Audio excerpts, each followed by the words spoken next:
एक ऐसा real case जिसने पूरे इंग्लैंड को हिला के रख दिया। रात के 11 बजे घर पे सब लोग थे, सब लोग अंदर थे, पर दरवाजे पे कोई नॉक करता है। आप उठते हो, दरवाज़ा खोलते हो, वहाँ चेक करने जाते हो और वहाँ पर आपको कोई नहीं मिलता है। उसके बाद आपको लगता है ठीक है कोई प्रैंक कर रहा होगा, आप दरवाज़ा बंद करते हो, पर आपको नहीं पता होता कि आज की रात से ऐसे सीन होंगे आपके घर में कि पूरा इंग्लैंड हिल जाएगा आपकी कहानियां सुन के। तो मैं लेके आया हूँ आपके लिए इस 90 डेज के चैलेंज में एक और धमाकेदार थ्रिलर और हॉरर केस। ये केस बहुत ही ज़्यादा क्रीपी हॉरर वाला और आज भी इसकी रियल ऑडियो रिकॉर्डिंग्स प्रेजेंट है। तो एंड में रियल फोटोज है, उन्हें ज़रूर देखिएगा। और मैंने एंड में ऑडियो रिकॉर्डिंग भी लगा के रखी है, उसे सुने बिना आप जाइएगा मत। तो मैं वीडियो स्टार्ट इस स्टोरी के बारे में बताने से पहले मैं दो चीज़ें कहना चाहता हूँ। पहली बात तो कि मेरा 45 डेज का चैलेंज कंप्लीट हो गया है।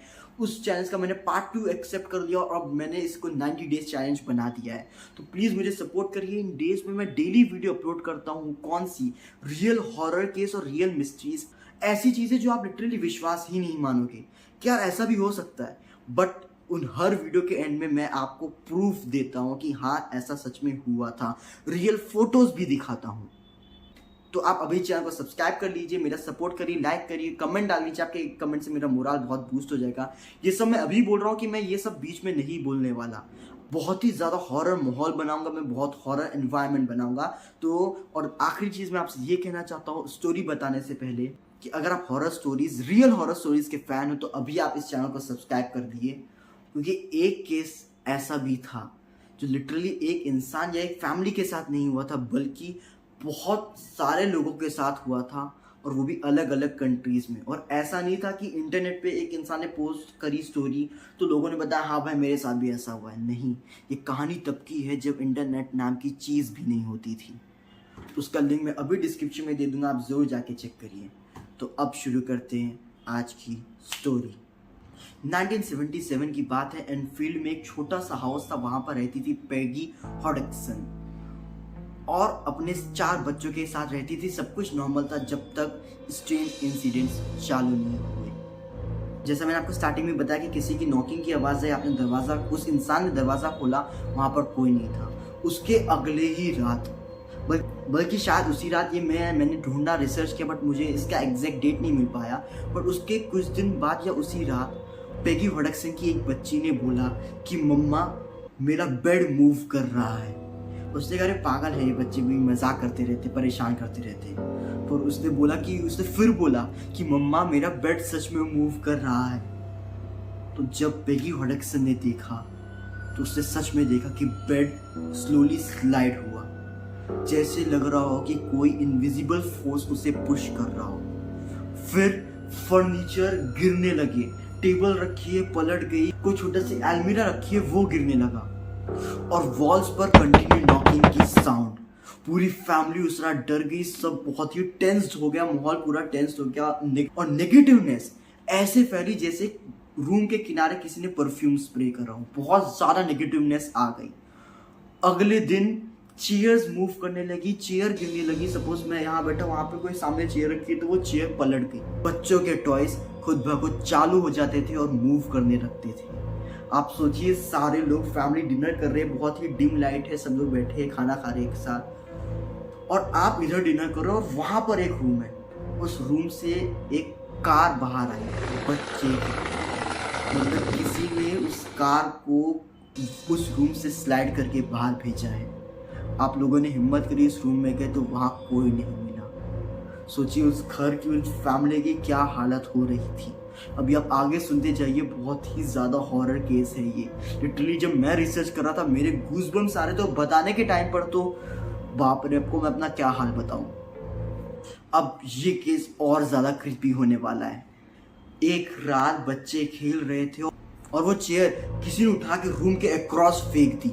सारे बच्चे चिल्लाने लगे, बहुत ही ज़्यादा डर गए कि ये चेयर फेंकी किसने। पैगी हॉडक्सन ने फटाक से पुलिस को कॉल किया, पुलिस आई और पुलिस ने अपनी आंखों से देखा कि चेयर ऑटोमेटिक मूव कर रही है। लिटरली पुलिस रिपोर्ट में भी लिखा गया क्या कि chair moved without any visible cause. ये केस और भी बहुत ज़्यादा हॉरर हो गया जब एक आदमी की आवाज़ सुनाई दी एक बच्ची के थ्रू। बच्ची का नाम था जैनेट हॉडिक्सन और उस वॉइस ने क्या कहा पता है, मैं यहाँ हूँ। डॉक्टर्स को बुलाया गया, इन्वेस्टिगेटर्स को बुलाया गया और सबने उस आदमी की आवाज़ सुनी उस बच्ची के थ्रू और आवाज़ रिकॉर्ड भी करी गई, ऑडियो रिकॉर्डिंग्स भी हैं। सब शॉक रह गए। कभी वो आवाज़ बहुत गुस्से में होती तो कभी वो धमकियाँ दे रही होती, बहुत थ्रेटनिंग होती। अब ये घर एक नाइटमेयर बन चुका था। रात में फुटस्टेप्स, किसी की दौड़ने की आवाज़, सामान खुद ब खुद मूव हो जाना, चीज़ें गिर जाना, जैसे लग रहा कोई तोड़ रहा है जानबूझ के। पूरी नेगेटिवनेस, फैमिली मेंबर्स में लड़ाई होना, बहुत ही गंदा माहौल हो गया। एक दिन जैनेट ने क्लेम किया कि उसे किसी ने बेड से उठाया है और फैमिली मेंबर्स ने जब आके देखा तो वो सच में हवा में फ्लोट कर रही थी। ये बात फायर की तरह स्प्रेड हुई, मीडिया आ गई, जर्नलिस्ट आ गई, पैरानॉर्मल इन्वेस्टिगेटर्स आ गए। देखिए मैं मानता हूँ इस केस का एंडिंग थोड़ा बुरा है, बट ऑब्वियस की बात है केस तो बहुत ही हॉरर था। सारे जो मैंने बताया, मीडिया आ गए, जर्नलिस्ट आ गए, सारे पैरानॉर्मल इन्वेस्टिगेटर्स इस केस को देखने लगे। एक्सपर्ट्स की राय ली गई, कुछ ने बताया कि हाँ यहाँ पे पैरानॉर्मल प्रेजेंस है, नेगेटिवनेस भी फील होता है और उन्होंने भी चीज़ें होते हुए देखी हैं। कुछ ने बताया कि नहीं हमें कुछ भी फील नहीं हुआ, ना ही हमने कुछ फील किया है और ना ही हमारे सामने कुछ हुआ है, तो हम इसे हॉक्स बोलेंगे, मतलब कि ढोंग। अब ये जो एक्टिविटीज़ है जैनेट के साथ, ये सारी चीज़ें होना, लाइट्स खुद ब खुद फ्लिकर होना, पैरों की आवाज़ें, किसी का प्रेजेंस, गंदी स्मेल, फर्नीचर टूट फूट जाना, चीज़ों का ऑटोमेटिक थ्रो होना, टॉयज खुद ब खुद चालू हो जाना और कभी कभार दीवारों पर स्क्रैचिंग, ये सब मंथ्स तक चलती रही। घर पर लड़ाइयाँ होती रही, financial problem, mental problem, physical problem, हर तरीके से वो फैमिली टूटती जा रही थी। पर कुछ महीनों बाद वो एक्टिविटीज़ ऑटोमेटिक बंद हो गई। काफ़ी एक्सपर्ट्स का कहना है कि ये बच्चों का प्रैंक था, यानी हॉक्स था। पर आज भी डॉक्टर्स के रिकॉर्ड्स और पुलिस की रिपोर्ट्स प्रेजेंट है, वो ऑडियो रिकॉर्डिंग्स भी प्रेजेंट है। तो आपको क्या लगता है कि सच में ये बच्चों का प्रैंक था, मजाक था, या फिर वहाँ पर कोई पोल्टरगाइस्ट था? मेरे हिसाब से वहाँ पर सच में कोई पैरानॉर्मल चीज़ थी। आप अपना एक्सपीरियंस जाके ज़रूर कमेंट में शेयर करिए, मैं ज़रूर जानना चाहूँगा। और एंड में मैं एक ही चीज़ कहूँगा, क्या कि कभी कभी जो आवाज़ तुम सुनते हो वो ना ही तुम्हारी होती है और ना ही किसी इंसान की। तो अगली बार अगर आपको एक अजीब टाइम रात के 2 बजे 3 बजे कोई दरवाजे पर आपके नॉक करे तो अपने घर में एक पीप होल लगा लीजिए। बहुत ही काम की चीज़ होती है। मैं आपको अवेयरनेस भी दे देता हूँ कि पीप होल से आप देख सकते हो कि बाहर कौन बंदा खड़ा है, वरना कोई चोर आएगा, कोई क्रिमिनल आएगा, या फिर कोई पैरानॉर्मल प्रेजेंस, या फिर कोई आत्मा ही होगी। तो आप उस पीप होल से देख सकते हो कि आखिरकार बाहर कौन है। वो बहुत ही इंपॉर्टेंट होता है, हर घर में होना चाहिए। तो कभी आपके रात में आपके घर पर अजीब सी नॉक हो तो दरवाज़ा मत खोलिएगा, क्योंकि हो सकता है जो चीज़ अंदर आना चाहती है उससे आपकी इजाज़त की नहीं, बस आपके दरवाज़ा खोलने की ज़रूरत है। और एक बार दरवाज़ा खुला तो वो चीज़ कभी दोबारा बाहर ही नहीं जाएगी।